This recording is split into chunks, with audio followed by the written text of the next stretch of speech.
Hello, everyone. Welcome to the Horror Realm. I'm Travis Bruce, and today I have with us a special guest. He is the co-editor of a new book that's out that is called Novus MONSTRUM, The Midnight Zone.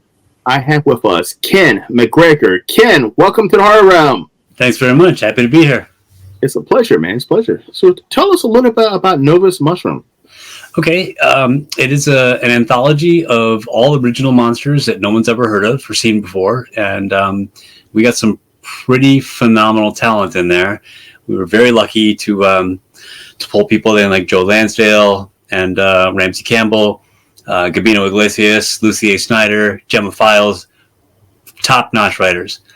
Half of them were invited, including the ones I just mentioned, and then we had an open call for the rest of the book, and we picked stories from open submissions, and we got some staggeringly good fiction.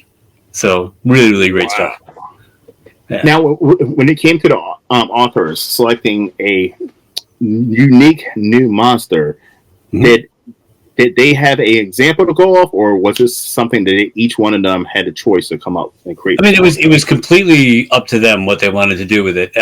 We gave suggestions of basically what not to give us. We didn't want to see zombies or werewolves or vampires or all of the usual tropes. We said dispense with all of that and bring us something completely new and completely original. And we got a lot of submissions that didn't do that, and we had to reject them, of course, because even though some of them were quite good stories, because the monster was something we'd already seen or existed in mythology or was too close to something already established. So we had to turn away some really good stuff, unfortunately, for that. We got almost 800 subs from the open call. Wow. Yeah, it was huge. Way more than we expected. So it was pretty wild. Now, without giving away anything, what is one of the unique monsters that we are going to possibly see in the book? Okay, I'll try to answer that question without spoilers. I'll tell you that there are a few stories in there that are definitely science fiction and involve alien planets and or species. And there are a few that have a really unique take on the idea of monster that I'd never seen before. Something that never would have even occurred to me. And there's some that are rooted in ancient mythology, but I'd never heard of this particular monster. Just like there's definitely some mythological basis for them, some historical basis for them. But yeah, it's good. I mean, it's, again, without spoiling it, it's really difficult to describe any of the monsters in them. But there's a very broad range of really fascinating stuff. It's really cool. It's also some of the best fiction I've ever read, honestly. I love it. Now, how many stories altogether? There are 22 stories. Okay. Sorry, forgot for a second. Yeah. Oh, and the cover art was done by Trevor Henderson, who is the guy who created Siren Head and a lot of other modern cryptids. I met him at a book festival in San Antonio, Texas, and invited him to do the cover, and he was like, "This sounds awesome." So it was really cool. And J.B. Flanagan wrote our introduction. That was another amazing thing. Yeah. Phenomenal talent. Got some big names. Yeah, we do. It's really cool. I feel incredibly privileged to work with these people. So, yeah. Now working as editor, which is a important role when it comes to writing. Is it hard to do that job? Do you find it hard when it comes to working with horror writers? Do you find that some of them don't like the criticism portion? Yeah, I mean, we've all got an ego, right? So we all, especially with writing, you feel like this thing that you created, this thing that you pulled out of your guts and poured onto the page, this chunk of visceral, emotional content that you're putting out into the world, and somebody else is like, yeah, I think this could be better if you did it like this. And that's hard pill to swallow, right? As a writer myself, I recognize that that's difficult, but also as an editor, I always try really hard to say, look, in the service of the story, I think we could tweak this a little bit, and maybe it would be more natural if it found this path instead of the one that you gave it. Maybe it would better serve the story if we took it over here. Although, thankfully, with this particular batch of stories, that was largely unnecessary because the writers brought their A game. I've edited 3 anthologies total now. The other 2 I did on my own, and I had a lot more work to do in the story arc sense. In the endings, I changed a couple of the endings, or rather, I asked the writers to change the endings to what I saw was a more natural ending for the story than they gave me, and they were enthusiastic about it, which is great. But in this one, I didn't really have to do that at all. We made minor suggestions here and there, and of course, fixing typos and grammatical stuff that every writer misses always, because we're all human. But there was very little actual content editing because everybody brought in such phenomenally good stories that we didn't really have to do that. Makes it a lot easier, yeah. Yeah, it's a lot easier. But again, we invited 10 authors or 11 authors. I think we invited 11, and you chose 12 out of the slush pile. So the 12 that we chose were spectacular. I mean, it was out of nearly 800 submissions. So we worked hard to get it down to like 25, and then we worked even harder to get it down to the last 15, and then we had to agonize over the 3 that weren't going to make it. And it was tough. It was we had to say no to some people that were phenomenally talented, and it was just like they were too close in type and feel to another story, and so we had to pick one. But yeah, I mean, the process it's great. It's invigorating and exciting and thrilling, but arduous too. I have a lot of adjectives I'm just going to keep throwing out here. Right. Now, being an editor and also a writer, do you feel like that being an editor and editing other writers' work, do you think that makes you a little bit makes your writing a little better by being an editor? 100%. Every time I edit somebody else, also every time someone else edits me, I learn something. So, and I can almost always apply it to either future writing or future editing projects, because it's always a learning curve. You should always be learning something, always, because if you're not, you're stagnating, and I'm sure it'll be reflected in your work, and nobody wants that. So I'm constantly trying to figure out new ways to be a better writer and a better editor, and I'm always learning from both people in the field, both writers and editors. And I hope I never stop, really. For sure, it absolutely makes a huge difference.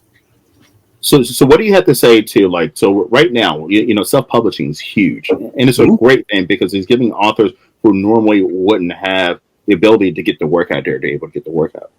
But What would you say to one of those authors who say that, they don't have the resources to get an editor and that they're going to just put it out the way it is? Oh, I mean, you can do that, sure. But readers are going to know. They're going to see it, and they're going to see that it's a poor quality. I mean, even if you're a good writer, even if you can tell a great story, if you don't have somebody else checking you, you're going to miss stuff because you're blind to it.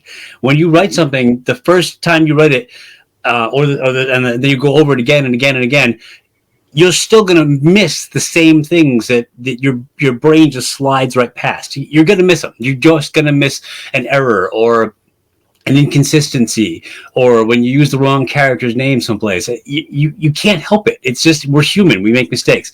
Hiring an editor, it's expensive, but it's 1,000 times worth it because they will catch things that you can't, and they will make your work sing if they're any good.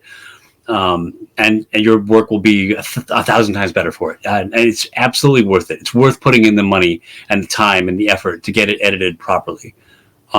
Because what you want is a book people want to read, right? Exactly. That's the goal.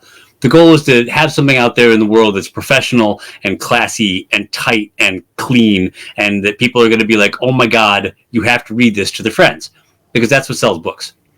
So yeah, get an editor. Because as someone who's a reader, I read a lot of indie horror, and I can definitely tell. I can definitely tell because something's always missing. It's not necessarily even the grammatical aspect. It's right. It's like something is missing in the story. It's like they forgot to put something in, or like they were thinking about something, and I'm like, well, who is this character? Did I miss something? As a reader, something is missing that I felt like they forgot to add in. Right, or what I frequently find is that something's added in that doesn't need to be there, because an editor will catch that stuff too and pull it. They'll say, "Hey, this doesn't add anything to the story. Why is this in here? Why is this particular detail in here? Why did you bring attention to the curtains in the room? What's the point of that? Because it's just distracting. It's distracting from the plot and the story and the characters, and the readers will be like, "Wait, am I supposed to pay attention to that? Were the curtains significant? Because if it's in there, it should be, right?" So, 100%.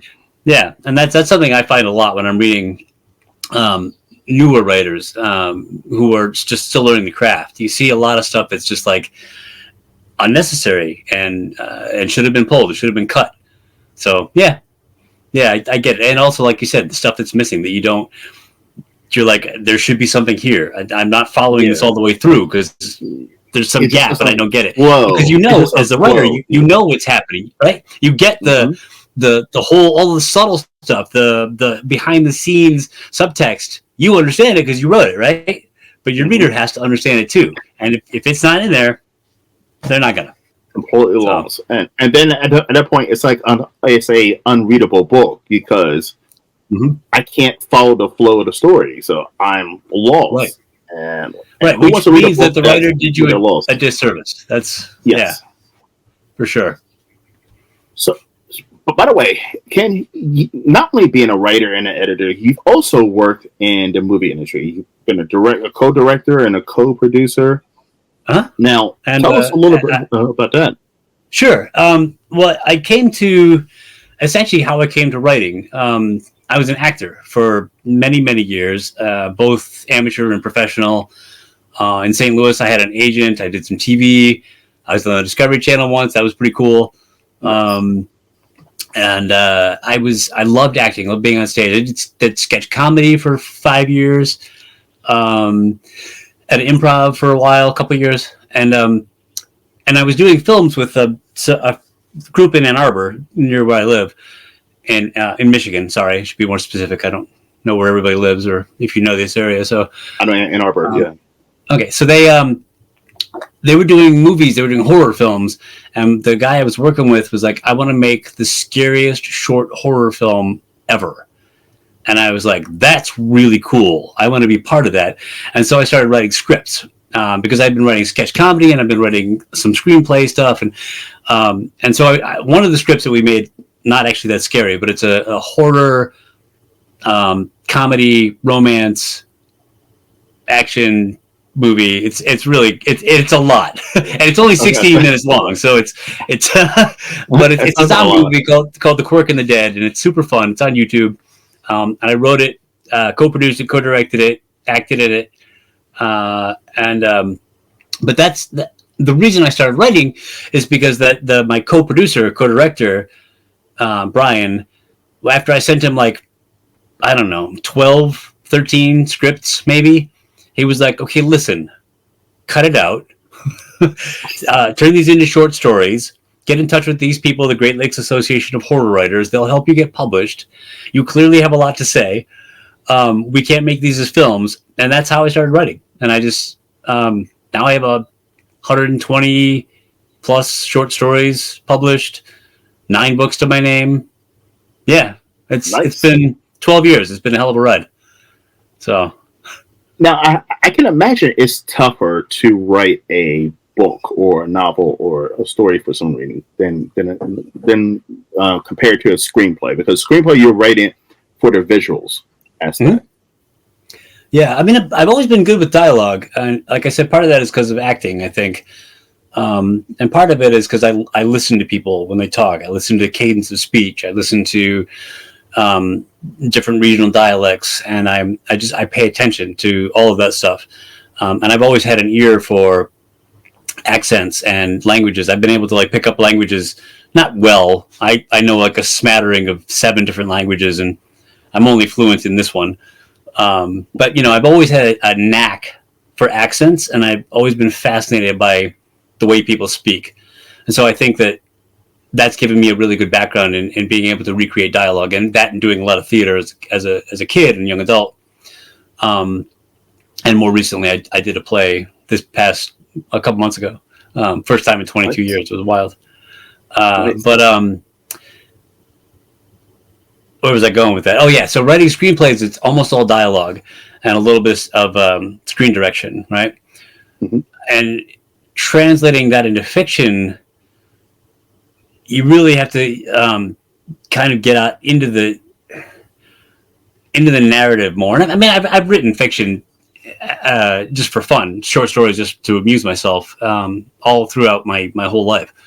I've always made stuff up. I was a storyteller as a kid, and I just enjoy it. I enjoyed like spinning tall tales and sitting around the campfire telling ghost stories. It's been in my blood since I was a child.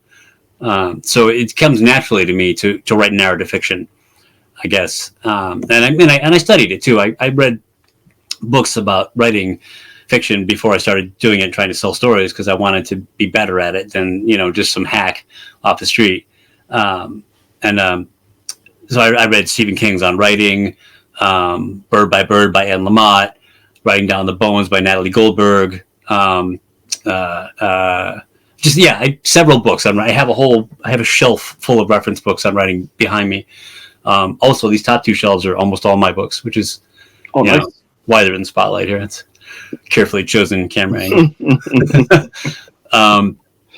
So it wasn't as difficult for me maybe to translate from writing screenplays to writing fiction as it might have been for anyone else, I guess, because I've always naturally been able to tell stories.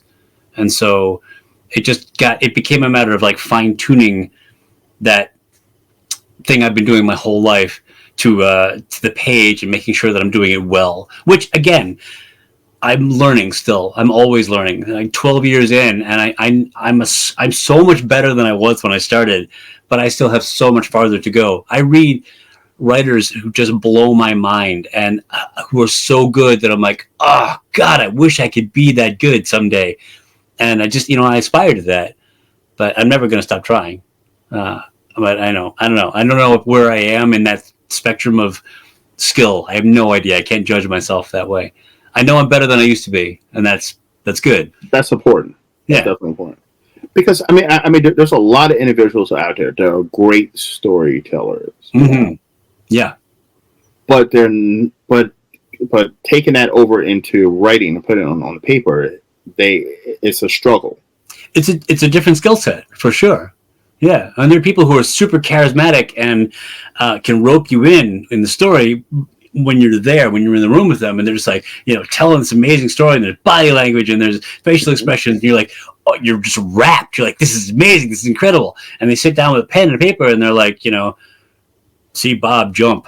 They can't do it. That's me. I'm a great storyteller. Like I'm a great storyteller in person, or even over the phone or on camera. Right. But if you ask me to write a book right now, I would be completely lost. I've tried writing stories before, and it's just because you have to have all of those descriptives. They're so important when you're writing. Yeah, they are. And there are rules you have to follow. I mean, that part of it is easy to learn. Part of it is like there are tutorials out there. There are examples out there that you can read. But part of it, I think, is innate. Part of it is like it's just ingrained in your brain and your body and your ability to tell a story on paper. I don't know. It's maybe not. Maybe it is learned, and maybe I'm just talking through my butt. But I just I think I think some people really have a knack for the medium, and other people just struggle a lot more with it. I'm not saying you couldn't do it. You probably could. If you really wanted to write a book, you could probably sit down and force yourself to learn as much as you can about it, and just practice and practice and practice and practice until you got good at it. You could. I'm sure you could. It's like that thing about people saying, oh man, I wish I could make art. The artist is like, you can. Like, and they're like, no, you're so talented. I wish I could do that. It's like, no, listen, you can. You just have to go to art classes. You have to go to art school. You have to put in the work. You have to practice, put hours and hours and hours of effort and learning and time into this craft. And then you can. And the other person's like, wow, yeah, I just wish I could do it. You guys, you can. It's just, it's an effort, and it's a tremendous amount of work that you have to put in to get good at it. And I'm still putting in effort because like I said, I'm better than I was. Am I good?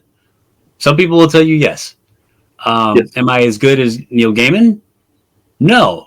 Am I, I know I'm not, and that's fine. He's amazing. He's a spectacular writer. Phenomenal. Nothing but respect for him. Am I as good as Stephen Graham Jones? Probably not. I certainly don't have his ability to churn out book after book after book, and and I don't have his skill with the pen that he's a really good writer, and I admire him. Who else is one of my favorites? Oh, Gabino Iglesias. God, this guy, so talented, and he's such a nice guy. Last year he won the Stoker and the Shirley Jackson Award for his novel Devil Take You Home. Phenomenal talent, super cool. He's in 2 of my anthologies, actually. So, well worth a read. Really, really cool. That book is fantastic. Devil Takes You Home, just amazing. Gruesome, hard to read, but amazing. It's also half in Spanish. Super cool. Oh, nice. Yeah, I can't read the Spanish parts, but I have no problem at all understanding the book. So it's cool. But Ken, I do think part of it though is a natural talent. I do, because like, for instance, right, I've done sales my whole entire life, in some realm, right? And I'm a great salesperson. I'm a great marketing person. I'm a great, and like, but like, it's one of those professions. I don't care what industry it is. It has high turnover rate. Oh yeah, high turnover rate, and it's a job that most people don't want to do. And but like, I'm just naturally good at it. I'm a naturally good, persuasive people person. Yep. And like, even when it comes to these YouTube things, I've never done interviews or anything before. I just randomly one day a filmmaker called me out because I gave her a movie a bad review and she wanted to come on for an interview. And I was like, "Oh, I'm good at this. So let me go ahead and do this." But like, and I don't use a script or anything. But I've had people come on and say, "Wow," and they start their own, YouTube channel, and like they try to do what I do, and they're like, "Well, damn, I thought I could do this," and because you make it look so easy. And like, now I'm like, there's a talent to that. I don't have a script. Yeah, that's true. You're right. That's clearly you're comfortable with it. That's part of it. Yeah, and I don't have no questions. I don't have no list here. I don't have, I can answer the question all the time from guests. Hey, do you have a set some set questions you're going to ask me? I'm like, no, we're going to have a conversation. I'm good at having conversations. Yeah, and that's a skill for sure. Yes. And it's not something everybody can do. A lot of people get tongue-tied and uncomfortable in front of your camera or just, talking to people. So you're right. It's for sure. So and it's possible that's true for writing too, I guess. Mm-hmm. I mean, I think, but I listen. You definitely got to work towards it. You watch my, it's the interview thing. I definitely, even though I'm good at it, I had to work towards it. I listened to other great interviewers like Howard Stern, Baba Booey, and I listened to how they ask questions and how they deliver, and so I mean, you definitely have to practice and work on. Even if you're great, even you're the greatest basketball player, you still have to. You look at LeBron James, and every single day he does something like 500 free throws. Even though if he's not playing or anything, you still have to sharpen your tools. You have to keep yourself sharp. That's right, for 100%, and that's why. And the same thing with me with writing and editing. It's I'm constantly trying to learn to be better at this. I'm always getting new books about writing, and I'm always like reading people who are really amazing at it. Like I was saying, Stephen Graham Jones. Like I literally just finished this last night. This is the Don't Fear the Reaper, second book of his Nice. series of set in Nebraska, I think, somewhere awful and cold and terrible, and it's all about serial killers, and it references movies, and it's really well done. And I have to get the third one now because I don't have it yet. But yeah, I'm constantly reading writers who are better than me for the same reason chess players always want to play people who are better than them, because you up your game. You know, you always want to improve. So yeah, 100%. 100%. All right, Ken. So listen, I am going to do something that I do every once in a while with my interviews. Okay. I'm going to ask you 3 random horror questions. All right, cool.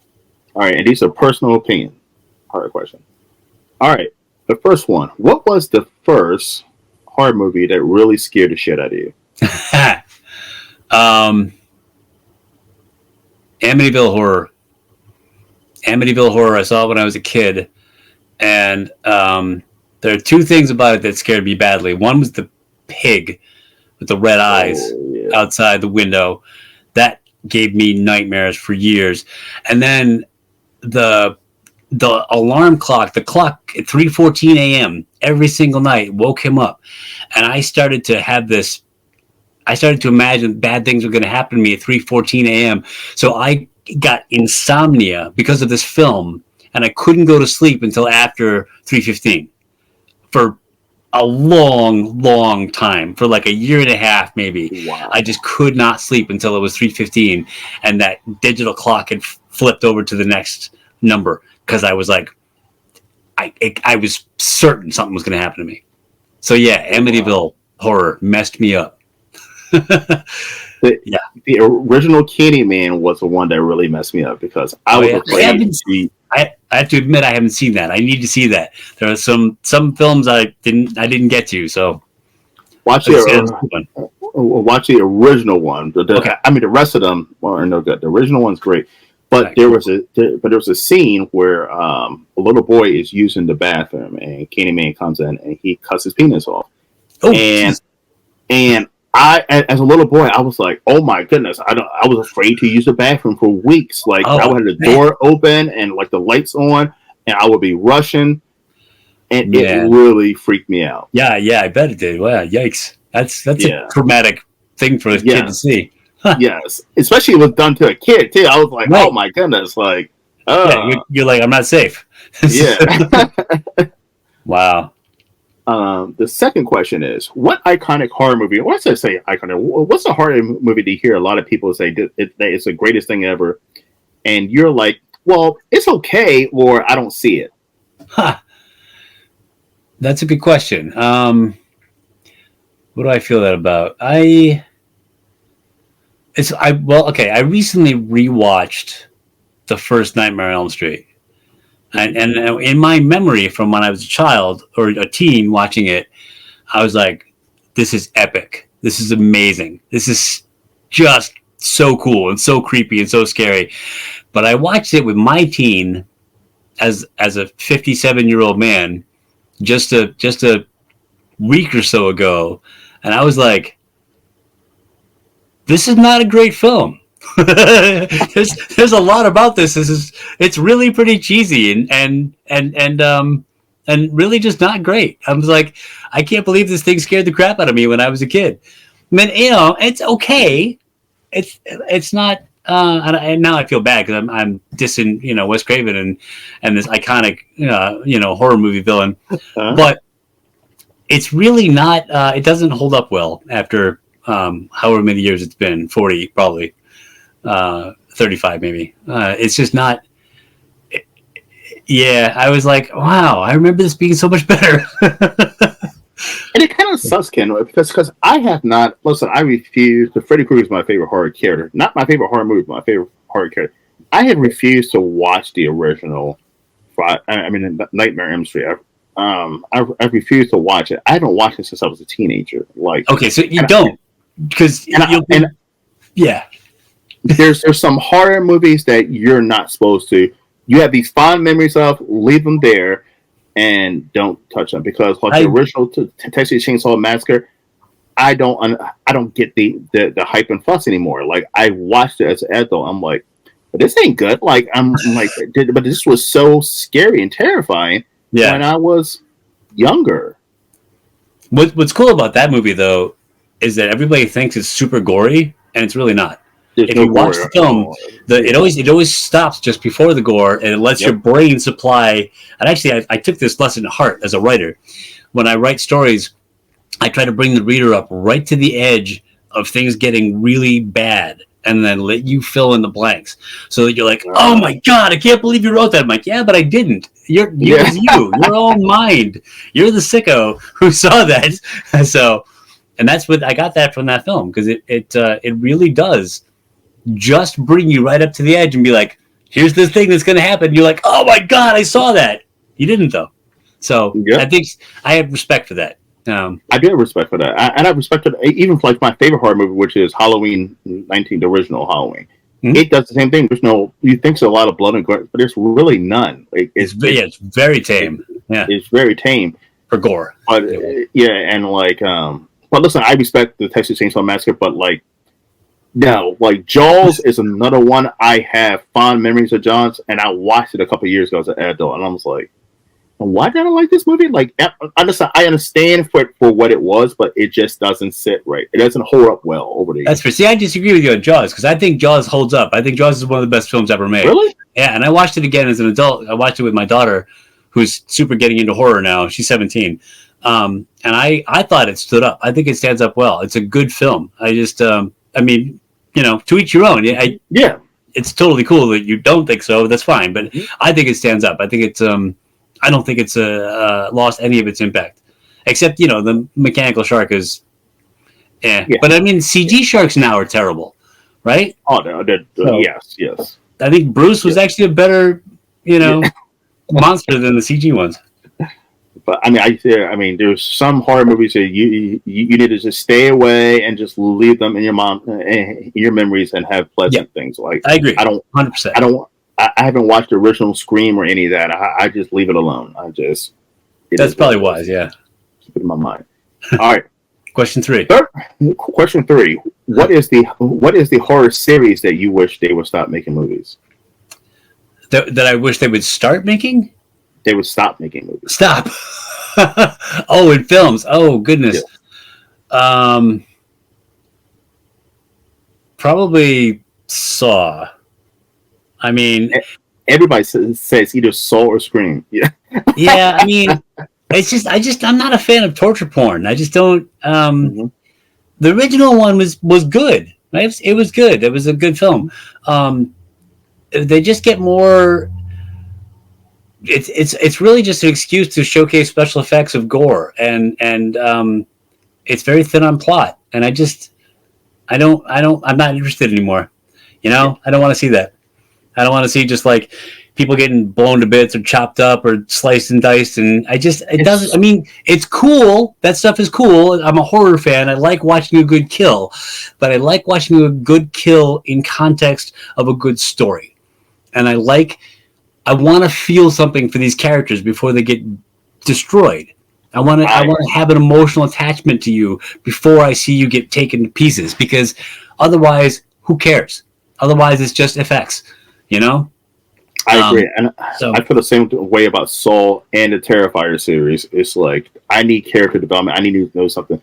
But Saw though, I feel bad for the fucking characters. Like, it's like, because like, you know, they're running out of time and this and that, and you're just like, oh no, and you're like, it's just torture. I can't do. I agree with you. I can't deal with torture over and over and over again.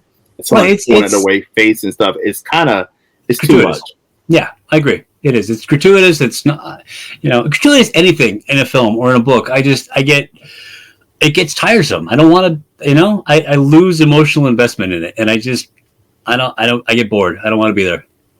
So it's why, I mean, speaking of books, like it's why I can't. I mean, personally, listen, I interview a lot of splatterpunk authors, but I can't get into splatterpunk. No, I can't get into it. I mean, I've written some pretty pretty serious gore on occasion. Part of that was my journey of figuring out what kind of writer I wanted to be. You know, because like I fell into it because I've always loved horror. I think horror is fun. I think it's a great way to sort of cast an ugly, dirty mirror on the world and say, like, this is how screwed up things are, and here's a really gruesome example of like what humanity's capable of by using like werewolves and monsters and shit. And so I enjoy that aspect of it. So along the way, I sort of had to figure out like what kind of horror writer I am. And I don't always write horror. I write children's stories, and I write fantasy, and I write slipstream and magical realism. I'm kind of all over the map, but I tend to go dark as a default. That's like just how I'm wired. I find the worst case scenario in almost any situation. I do this in real life too. Like anytime I'm presented with options, I'm like, okay, what's the worst possible thing that could happen here? And then I'm like, well, let's try not to let that happen. But, you know, let's move forward with that in mind. And so I guess that's partly why I'm bent to write horror. But I did explore some splatterpunk and some extreme gore and some erotic horror. And I'm just really kind of finding my sea legs in the genre, you know. And I don't really want to write much gore and splatter now. I just don't. It doesn't excite me. It was fun for a while to like, how far can I go? You know, what can I do to like be really upsetting? But again, in context of story, I'm always character first. I'm always like, you know, get you invested in who the people are that I'm writing about before we do terrible things to them. Because then you give a shit. Then you care. Exactly. And that's really key. You know, you don't care about the characters. Why are you here? Yeah, exactly. Right? So.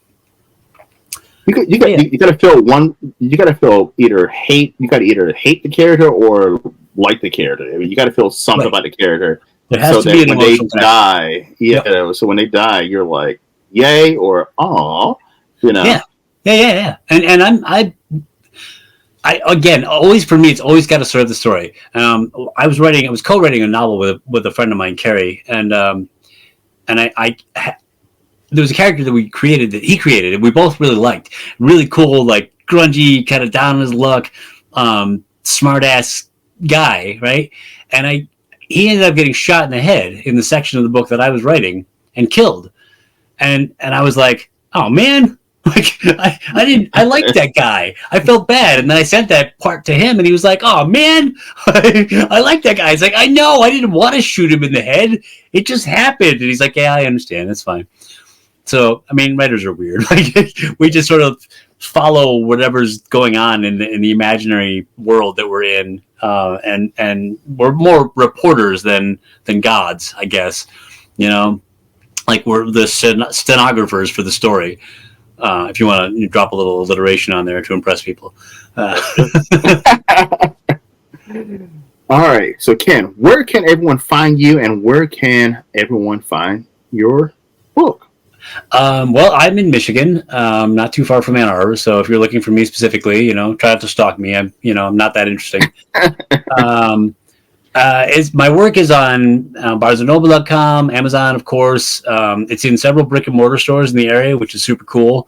I have 5 books through Dragon's Roost Press, and the books are available through their website to download and as ebooks. I show up in a bunch of different like conventions and book festivals and things just throughout the year, here and there, mostly in Michigan, but also I range further. I'm going to Connecticut at the end of July for Authors Against Abuse book fair, which is really cool. A bunch of horror writers will be there too. So if you're local to that area, Stamford, Connecticut is the name of the town. So that'll be cool. That's like the only far-ranging thing I'm doing this year. I'll be at StokerCon next year in 25. Also in Connecticut. So, yep. Yeah, I was in San Antonio for the Ghoulish Book Festival 2 years ago. I'm not sure if I'll be able to make it back next year or not, but I definitely want to go back at some point because it's such a cool thing, such a great gig. So yeah, I mean, like, and I have a website, kenmcgregor.com, all one string of characters. which is a thing I don't keep up with very much because I'm terrible at that. But it exists, and I pay the URL fee every year, so it'll continue to exist. But I'm really bad at maintaining it, so I apologize to anyone who's trying to get books from me through there. I think there's one title you can get on there, and that's it because I suck. So, but yeah, I mean, if you see me in person and like if you're around this area, you see me at a book fair, please come say hi. I'm totally approachable. I'm not. I don't think I'm all that. I'd love to shake your hand and thank you for reading my stuff. It'd be great. So Most definitely. All right. Well, Ken, it's been an absolute blast having you on. I'll see you at StickerCon next year. Yeah. Awesome. Very cool. Yeah, I mean, if you're on the East Coast, I know there's like one in Virginia. I live in Maryland, so I know there's a lot in Maryland, DC, Virginia. So if you're up there, let me know. I'll do that for sure. I grew up on the East Coast, so I grew up in Massachusetts. So okay. So now I'll definitely be back out that way. Perfect. So, all right. Well, thanks, man. Thanks for having me. No problem. Listen, everybody, thank you for coming on the Horror Room. Everybody, thank you for watching the Horror Room. I'm Travis Bruce. It's a long night. And he is Ken McGregor. We'll see you next time. Peace. Take care.